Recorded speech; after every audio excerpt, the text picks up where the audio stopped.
We return to the year of our Lord 2012 here, Nation, and we talk about an album that was just recently released here in the month of June. That album, of course, being Prisoners by the band The Agonist. Now, this is The Agonist's third album, and ever since they began their work, they have been slowly gaining more and more attention. Once again, it's been because of frontwoman Alyssa's dynamic stage personality and her transition vocals between both death metal growls and really ethereal clean vocals, and it's something that has become a nice big center point of this melodic death metal band, to even metalcore band, all depending on what you really want to classify. I like more the melo-death.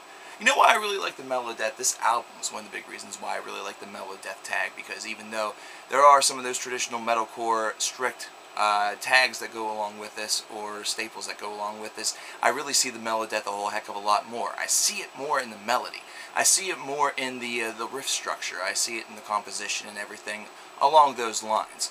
I am very impressed by her vocals on this record. They're able to, she's able to shift from the deathy growls over to the clean voice very fearlessly, and also with very little in the way of trouble. This is something that comes very naturally to this dynamic frontwoman, and it's something that I definitely enjoyed a lot on this album, to hear the transition.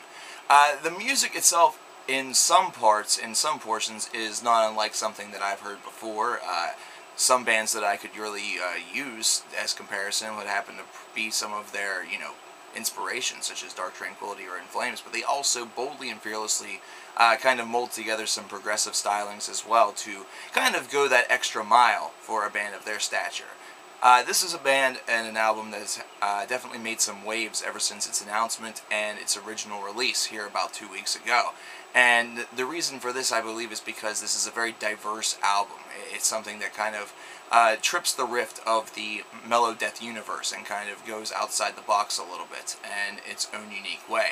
I think that one thing that will continuously impress people is Alyssa's vocals and the way in which she's able to seamlessly transition.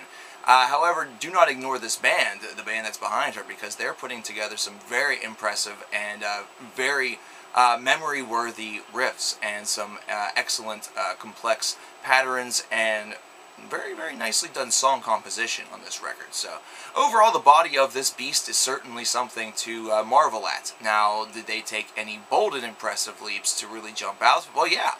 The 8-minute long epic that is right at the middle part of the album, which is not only the longest song on the album and probably one of the best songs with one of the most unpredictable outros of the year thus far, but it also was announced as the first single off of this album for the band, which is really kind of a bold statement.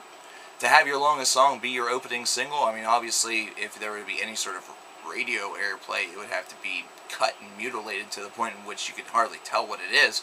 However, it was still a bold step, and it gave a lot of listeners a lot of impressive insight about what this album was going to sound like and what it was going to really be like. And I think the excitement really grew within the fan base and within other people that had heard of this band, or even some who hadn't, because of how this song is. It's really one of the top spots on the album as far as tracks are concerned. So overall, this body of work that has been given to us by the Agonist, entitled Prisoners, is not something that is going to be trapped in the prison of mediocrity. This is instead an album that definitely seems to have an outside-the-box and forward-thinking, and definitely is their most impressive work to date so far. I'm feeling like a light 8, like an 8.25. Maybe as high as an 8.5 by the end of the year. You never know. It's going to all depend on how things play out by the time December comes. But this was definitely an impressive listen. Something where I remember listening to these guys earlier on in their career and felt that they were pretty good, that they had some promise, then I just kind of lost sight of them. And coming back with Prisoners is certainly something that has me very excited about the band's future, considering they definitely seem to have stepped up their songwriting and definitely have expanded their bubble a little bit wider to really encompass a couple different tricks that they were able to employ from up their sleeve. Coverkillernation, I want to know what you guys think about Prisoners by the Agonist. Did you love it? Did you hate it? Is it something that just pissed you off? Is it something that you think is your #1 album of the year? Let me know in the comments, and as always, keep it metal.